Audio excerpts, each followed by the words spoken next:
자, 오늘 이재명 대표가 단식을 시작했는데요. 여러분들 아시겠지만 2016년에 이재명 대표가 단식을 광화문 광장에서 한 적이 있어요. 박근혜 정권이 말도 안 되는 짓을 해갖고 뭐 지자체 교부금 이거 막 깎는다 뭐 이런 거 있어가지고. 근데 그때도 이재명 대표는 이제 다 알다시피 단식에 취약한 그 몸이라고 하더라고요. 체질이라고 하더라고요. 근데 지금 단식 시키자고는 목숨 건 거예요. 여러분들 그 세월호 때 문재인 대통령이나 정청래 의원 등이 했던 단식들 기억하시죠? 그때 김용호 씨가 아마 41일 정도 단식했는데 아직도 몸이 회복이 안 됩니다. 근데 저거는 궁여지책이기도 하지만 여러 가지 전략 속에서 최선의 선택은 이것밖에 없구나라는 결론 끝에 내린 결론이다. 저는 일단 그렇게 보고요. 그러니까 무기한 단식이잖아요. 무기한 단식이면 단식하는 이유가 있을 거고 그 이유가 해소되기 전까지는 단식을 사실상 못 푸는 거예요. 그러니까 언제 끝날지 모르는 상태에서 저 단식이 왜 시작됐는지도 한번 이야기 한번 해보는 그런 시간 한번 가져볼게요. 이재명 대표 뭐 오늘 일단 1주년 기자회견을 했죠. 지금 취임 1주년 기자회견에서 이제 단식을 한다는 이야기를 하고요. 여기서 나오는 주요 이제 그 발언은 이게 나라냐. 사즉생의 각오로 민주주의 파괴를 막을 것이다. 대통령의 대국민 사과, 일본의 국제해양재판소 제소 등을 촉구한다 이러면서 사실 이거는요. 지금 윤석열이 폭주하는 걸 막을 방법이 사실상 없습니다. 그게 최선일 수는 없어요. 단식이. 근데 이재명 대표가 할 수 있는 맥시멈인 거죠. 더 이상 할 수 있는 게 없다고요. 그 주변에서는 아니 그 다수 의석을 가지고 있는 민주당이 왜 이렇게 제대로 못 싸우냐는 말씀을 하시는데 사실 입법 권한이란 게 뭡니까? 행정부를 견제하는 그런 권한이거든요. 그럼에도 불구하고 지금 대통령이 입법 권한을 가진 국회를 무력화시킨 게 한두 번이 아니지 않습니까? 법을 통과시키면 다 시행령으로 고쳐놓고 그러니까 법 질서를 완전히 해치고 있는 상황에서 정당하게 시민 불복종을 할 수 있는 방법, 수단이 이것밖에 없다는 게 너무 참담하지만 그 최후의 수단을 이제 이것으로 삼는 것이 아닌가 싶습니다. 오늘 요구사항 몇 가지만 알려드려 볼게요. 이게 해소되기 전까지는 단식 안 푼다 이런 건데 민생 파괴 민주주의 훼손에 대한 국민께 사죄해라. 윤석열이 하겠습니까? 안 할 거예요. 안 하겠죠. 안 할 거예요. 두 번째 국정 방향을 국민 중심으로 바꿔라. 요건 신용을 할 수 있을 것 같아요. 요거는. 근데 실제로 윤석열이 지금 뭐 말은 국민 민생 이야기하지만 사실은 정반대로 가고 있잖아요. 이념 타령하고 있잖아요. 지금. 싸우자고 하고 있죠. 세 번째가 일본 핵 오염수 투기에 반대 입장을 천명하고 국제해양재판소에 제소해라. 오염수 투기를. 절대 안 할. 저거 하겠어요? 윤석열은 지금 일본에 빚진 자인데 뭔가 일본한테 뭘 갚아야 되는 자인데 하겠냐고. 네 번째, 전면적인 국정쇄신과 개각을 단행해라. 이게 해소가 되면 단식 풀겠다라는 기본적인 입장인 거죠. 지금 그 포탈 가시면요. 관련된 보도에 댓글이 엄청 달립니다. 저쪽 댓글 부대가 시작했어요. 여러분도 그냥 뭐 다음이나 네이버 같은 데 가셔갖고 이재명이 검찰 수사 피하려고 저런다라고 하는 거짓 선동을 멈추게 해야 되는 이유가 저쪽 입장에서도 이게 결국 탄핵으로 가겠구나라고 하는 위험성이 감지된 사건이에요. 근데 오늘 기자가 물었죠. 사법 리스크 관련해 갖고. 이것은 사법 리스크가 아니라 검찰의 스토킹이다. 2년간 400번 압수했겠다는 얘기까지 해요. 사실 의미 없어요. 400번 압수했겠는데 뭐 대장동이네 백현동이네 쌍방울이 돈 받은 증거가 안 나옵니다. 이거는 저쪽이 이거 갖고 계속 물고 늘어질 거예요. 앞으로. 이재명 단식을 자기 사법 리스크를 덮으려고 그런다. 근데 이건 역풍 맞을 거라고 생각해요.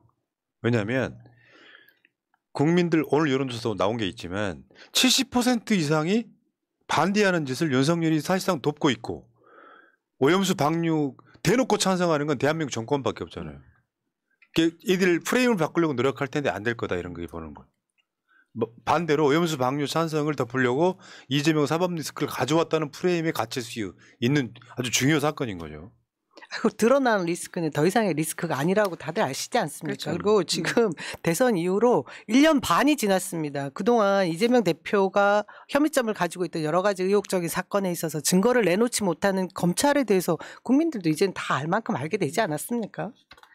그러니까 이재명 당대표 취임 1주년 기자회견을 하고 있는데 정말 기레기들 몇몇 기레기들이 하는 질문들을 보면 그 어떤 그 단식에 대한 그 주요 포인트를 잡기보다는 계속 사법 리스트를 공략하고 있더라고요. 그러니까 아마 이재명 대표께서도 단식을 결정하면서 분명히 그런 의견들, 그런 공격이 올 거라는 걸 아셨겠지만 지금 이재명 대표는 아마 저는 굉장히 정말 정치의 센스가 남다르다는 분위기라고 알고 있기 때문에 가장 중요한 타이밍에 가장 좋은 선택은 아닌데 가장 큰 선택을 하신 게 아닌가 싶습니다. 한 가지 놀라운 게 기자들이 질문을 하던데요. 여기서는 어떻게 왜 다른 장소에서는 질문을 못하는 기자들이 이재명 대표 앞에서는 그렇게 질문을 합디다. 그러니까 출입처가 다르지 사실은. 윤석열한테는 질문 못하는 기자들이 뭐 민주당 출입 기자들은 질문을 하더라 이런 건데 일단 간단히 정리를 하면 최선일 수는 없죠. 그런데 이 강력한 대통령제 국가에서 대통령이란 놈이 미쳐 돌아가면 막을 방법이 없는 거예요. 의석이 200석 있다면 모를까. 그래서 궁여지책이지만 이재명이 선택할 수 있는 맥시멈 선택한 거예요. 그래서 내가 이 이야기를 이렇게 이야기했어요. 이제 국민 항쟁이라 그랬잖아요. 그러니까 여기서 우리가 얻을 수 있는 거는 최소가 뭐냐면 미니멈이 뭐냐면 6.29 선언이고요. 끌어내리지 못했지만 항복하게 만드는 거고요. 네. 맥시멈은 윤석열 탄핵입니다. 그만큼 엄청난 승부가 시작된 거예요. 그래서 단식 투쟁이 아까 말씀드린 것처럼 요구사항이 있기 때문에 요구사항을 윤석열이 받을 가능성은 없기 때문에 결국엔 이거는 뭐냐면은 윤석열에 대한 저항이기도 하지만 윤석열을 반대하는 국민들한테 호소하는 겁니다. 내가 목숨을 걸고 단식 시작했으니까 여러분들 윤석열 퇴진운동 해주세요라는 말과 똑같은 거예요. 예를 들어서 이재명 대표가 단식을 시작했어. 막 야유어가는 모습이 보이는데도 시민들이 광장에도 안 나와. 윤석열 지지율이 올라. 그렇다면 아무 의미가 없는 거잖아요. 그러니까 내가 살신성인 할 테니까 국민 여러분들께서 윤석열을 끌어내려 주세요라는 신호인 거예요. 이렇게 해석하시면 될 것 같고요. 이번 토요일 날 있을 집회는 여러분들이 진짜 많이 나와주셔야 돼요. 그게 이제 그 오염수 규탄 집회와 또 촛불행동 집회가 있잖아요. 이게 이제 계속 이어질 거고 저도 오랜만에 출격을 한번 합니다. 주말에 이제 또 연설하러 피를 한번 더 해보려고요. 자, 여러분들 지금은 이렇게 뭐 있으실 때가 아니에요. 이제 쏟아져 나오기 돼야 되는 시점인데 그도 그럴 것이 MBS가 최근에 여론조사가 잘 안 나오잖아요. 왜냐하면 그 정치 저관여층들이 숫자를 채워가는 바람에 저 자동응답이랑 다르게 전화 면접이 잘 안 나왔었잖아요. 근데 그 MBS가 또 2주 만에 여론조사가 나왔는데 2주 사이에 5%가 급락한 뭐 이런 분위기가 있었고요. 그 흐름이 있었고 민주당 입장에서는 2, 3일 전부터 빌드업을 했어요. 그래서 민주당 쪽에서는 지금 일본 대변인이냐 이런 표현들이 많이 했죠. 최고위원회의나 목포 그 집회에서도. 그래서 그게 결과물이 이재명 대표가 단식한다는 이야기일 줄은 생각도 못했거든요. 나는 이제 내 주장은 그거였으니까 장애로 나와야 된다. 무슨 국정감사가 의미가 있고 정기국회가 의미가 있고 뭐 대법원장 후보자 그게 의미가 있냐. 그런 면에서 저는 그 이야기를 드렸던 거예요. 근데 단식이라는 초강수를 꺼낸 거죠 지금. 그러니까 우리가 얘기했던 게 뭐였냐면 장애로 나와서 뭔가 강력한 의지를 보여주기 위해서 진짜 민주당 의원들 전부가 정말 머리를 삭발하는 모습을 보여주면서 국민에게 의지를 보여주면 뭐 한 방법이 되지 않겠느냐라는 이야기를 했습니다만 이재명 대표는 자기 혼자서 본인 혼자서 정말 완전히 배수의 진을 치고 지금 제일 전면에 나가서 진짜 목숨 건 싸움이 지금 나타나고 있지 않아요. 목숨 건 싸움을 시작하셨잖아요. 저는 단식 시작한다는 보도를 보자마자 좀 울컥하더라고요. 그러니까 제일 먼저 걱정이 되고 두 번째 뭐냐면 이재명 대표가 우리들에게 주는 신호구나. 우리가 이제 일어나야겠다라는 생각을 했습니다. 그 이재명 대표가 늘 잘 하시는 말씀 중에 정치는 정치인들이 하는 것 같지만 사실은 국민들이 하는 것이다 이 말씀을 하시는데요. 어느 순간에 우리 국민의 한 60% 이상은 이재명 대표와 동조화됐다라고 생각을 하거든요. 같은 마음으로 움직이는데 그럼에도 불구하고 왜 이재명 대표가 우리들을 대신해서 더 강하게 싸워주지 못하느냐 이 목소리에 부응하신 거거든요. 사실 엄청난 일을 지금 시작한 것인데 제가 생각하기에 이것이 우리 민주정 이후에 세 번째 시민들의 엄청난 그런 불복종, 투쟁이 될 것이라고 믿습니다. 확신을 하고 있고요. 아까 말씀하신 대로 윤석열 정권의 퇴진이 결국 이 오늘의 이 시발점 이후에 결론이 될 것이라고 생각합니다. 네. 그러니까 이제 이게 독립운동의 버금가는 국민적 운동이 용산 총독부로 향할 것이다라는 표현이 작게 논란이 됐었어요. 이거 장경태 최고의 이야기인데 독립운동의 버금가는 국민적 운동이 용산 총독부를 향할 것이다. 실제로 요즘에 그 자도 섞인 이야기가 있잖아요. 이미 일본에 강점이 됐기 때문에 윤석열은 이제 용산 총독부의 대장이 되는 거고 그 결국에 말하면 이건 이제 한일전이 아니라 독립운동이 돼버렸다 이렇게 이야기할 정도로 역대 우리가 본 적이 없는 일이 벌어지고 있는 거예요. 그리고 지금 그 이재명 대표 목포 갔을 때도 똑같은 이야기를 했어요. 국민 항쟁해야 된다. 내가 맨 앞에 싸우겠다라는 게 이제 어제 그 발언이 오늘 현실로 드러난 거죠. 국민 항쟁해야 된다. 그러니까 국민 항쟁을 선언해야 됩니다라고 얘기할 때 내가 그거 보면서 저렇게 수동적인 거지? 그러니까 민주주의의 본산인 곳에 가갖고 여러분들 윤석열과 싸우셔야 됩니다라는 이야기를 하는데 내가 싸우겠다는 이야기를 안 하시더라고요. 그래서 저게 무슨 의미일까? 나를 지지해달라는 의미인가 했더니 그 다음날 바로 맨 앞에 선 거예요. 울컥합니다. 저희가 함께 해야죠. 네. 그래서 여러분들이 여기에 대해서 뭐 어찌어찌 해도 저는 이 부분에 있어서는 이 싸움은 우리가 이겨요. 질 수가 없는 싸움이에요. 그 다음에 아까 여론조사 보셨고요. 한 번 더 볼까요? 그러니까 이게 오늘 나온 전화 면접 여론조사인데 윤석열 지지율 또 5% 빠졌다는 거고요. 지금 저게 언제부턴가 전화 면접 조사로는 MBS가 주로 이제 이상민이나 이원욱 같은 사람들이 인용하는 여론조사였는데 저기도 빠졌다 이런 거고. 자, 이거 말고요. 지금 이제 이 다음에 나올 갤럽이라든지 미디어 토마토라든지 뭐 또는 여론조사 꽃이라든지 그 다음 주에 나오는 리얼미터라든지 하면 지지율이 쭉쭉쭉 빠질 거예요. 그러면서 민주당 지지층들이 뭉치고 내가 다른 윤석열을 막 뭐 예를 들면 공산주의 어쩌고저쩌고 하면 지지했던 사람들도 오염수만 딱 부딪히면 지지하기 좀 힘들어지는 부분이 있다. 이런 거고. 근데 이런 게 있어요. 국민의힘이 윤석열 탄핵을 의식하기 시작했습니다. 이거 바보 같은 짓이거든요. 왜냐하면 코끼리는 생각하지. 그렇지. 여론이 압도적으로 안 좋은 상태에서 민주당 지지층이 국회에서 집회에 비 맞고 할 때 윤석열 탄핵을 외치고 그 다음 주말 집회 윤석열 탄핵을 외치고 목포에서 소형교 체구가 윤석열을 하고 마이크 대면 탄핵하라가 나와. 그러면 여기에 대해서 대선 불복이라고 이야기하고 서로 이렇게 전선을 만들잖아요. 저 행위는 뭐냐면 지지층들한테 결집해라는 이야기인데 얘네들은 지금 결집할 지지층이 없는 상태예요. 윤석열이 극우 스탠스로 가면서 최대한 결집이 돼 있는 상태예요. 민주당 지지층은 뭐냐면 윤석열한테 당하는 느낌 때문에 이완돼 있는 상태예요. 그러니까 저런 식으로 딱 부딪히잖아요. 탄핵과 대선 불복이 부딪히면 민주당 지지층을 결집시키는 의제가 돼요. 바보 같은 짓 하는 거죠.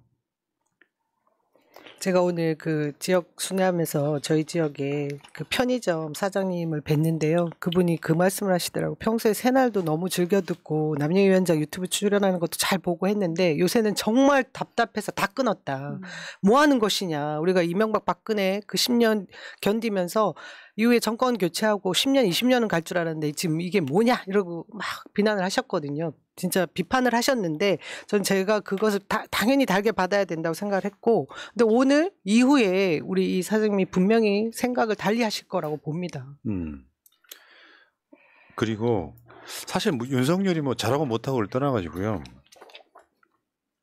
박근혜와 윤석열은 대통령을 하면 안 되는 자들이에요. 오죽했으면 최근에 한 굉장히 오랜만에 소환된 말이 바로 베이비 토크라는 말이에요. 여러분들 기억하시겠지만 대전은요. 배신자 전용옥이 박근혜는 베이비 토크 한다. 기억들 하세요? 100단어 공주라고? 그러니까 내가 이런 얘기 하잖아요. 무식무지는 박근혜를 닮았고 사악함은 이명박을 닮았다. 그러니까 두 사람 다 좋은 대통령들 아니고 감옥 갔던 대통령들인데 두 사람을 그러니까 1+1이 진짜로 100이 된 거예요. 이 새끼는. 그래서 지금 민들레 최근에 기사에 헤드라인이 좋더라고. 윤석열의 말은 왜 베이비 토크인가? 윤석열의 말은 베이비 토크인가가 아니라 윤석열의 말은 왜 베이비 토크인가? 베이비를 모욕하는 것 같기도 하고. 저 읽어봐요. 저 세 줄. 짧고 단순한 어휘들로 이루어진 유화적 언어와 사고, 자기 객관화 못하는 인식에서 성숙한 대화는 불가능. 동료 내에서는 호언, 그러나 외국 나가면 말을 잃어. 그런 거지. 그러니까 저 안방 여포 뭐 이런 짓 하면서 지 보좌관들 앉혀놓고는 지 혼자 이야기 다 하고 외국 나가면 영어 잘한다면서 스몰 토크도 못 하고 보좌관들이 써준 연설문은 보고는 잘 읽고 그래갖고 국정 운영이라는 게 사실은 들어야 되거든. 국무회의에서 지가 혼자 말 다 하고 장관들 나가서 잘 싸워라 막 뭐 이런 이야기를 하고 자빠졌고 그렇다 보니까 정치 용어로 그립감은 센데 국가를 망가뜨리고 있는 거죠. 윤석열 자체가. 그러면서 또 이자를 또 가스라이팅하는 사람이 또 최측근으로 난 2명 있다고 봐. 최근에 내가 느낀 거는 한 명은 한 집에 같이 살고 있고요. 한 명은 같은 대통령실에 근무하는데 사실은 이 세 사람이 국정 운영하는 느낌이에요. 딱 그 정도. 오늘 고속도로 하나 더 나왔어요. 그렇죠. 아시죠? 네. 당진? 그래 지금 상황이 이래. 여러분 댓글창에 한번 써보세요. 윤석열과 국정 운영하는 두 사람. 알 잘한다. 김씨네? 둘 다 김씨인 건데 알려드릴게요. 양김이 양김. 투김이네. 아이 어제 혹시 매불쇼 보신 분 있나요? 저 잘 안 보는데 잠깐 누가 보는데 옆에서 봤는데 이준석 대표가 지난 대선 후보 시절 그 과정에 선거운동할 때 얘기를 했어요. 그 왜 본인이 불만 때문에 집 나갔다가 울산에서 회동했던 짧은 장면들 설명을 하는데 거기가 언양불고기 집인가 그랬대요. 근데 카메라가 있을 때는 마치 대단한 이야기 앞으로의 이제 그 윤석열 후보가 어떻게 할 것처럼 큰 비전을 내놓을 것처럼 딱 비춰주다가 카메라 꺼진 이후에 이 불고기 어디가 맛있고 오로지 그 이야기로 끝났다는 거 아닙니까? 그러니까 뭘 기대해요 저희가 이 국정 운영에 관계되어 있는 본인의 생각이 전혀 없었다라는 걸 우리는 이미 알고 있었죠. 그냥 애예요 애. 그러니까 요 마시고 좋게 먹고. 표현하면 뇌가 순수한 놈인 거고. 근데 대통령은 그 자리에 있으면 안 되는 거잖아요. 그런 자이면 안 되는 거잖아요. 그렇죠. 그러고 아까 그 국민의힘 국회의원이 이제 대선 불복? 탄핵 이야기했던 것처럼 최근에 흐름 하나 보실래요? 우리 방송에서도 소개를 여러 번 해드렸는데 동아일보는 일단 조중동에서 나온 느낌이에요. 비판이 많이 나옵니다. 근데 어제는 TV조선이 윤석열을 걱정해 주는 걸 보면서 여러분들 수년 전 기억하실지 모르겠는데 박근혜 탄핵 때도 처음에 조선일보가 일단 경고를 하기 시작하다가 국민적 분노가 세지니까 덜 변해가지고 조선일보가 한겨레만큼 패기 시작해요. 그러면서 무너졌다고. 어저께 그 TV조선의 뉴스에서 신동욱 앵커 저 사람 있잖아요. 저 신동욱 앵커가 윤석열을 비판합니다. 말 저렇게 하면 안 된다고.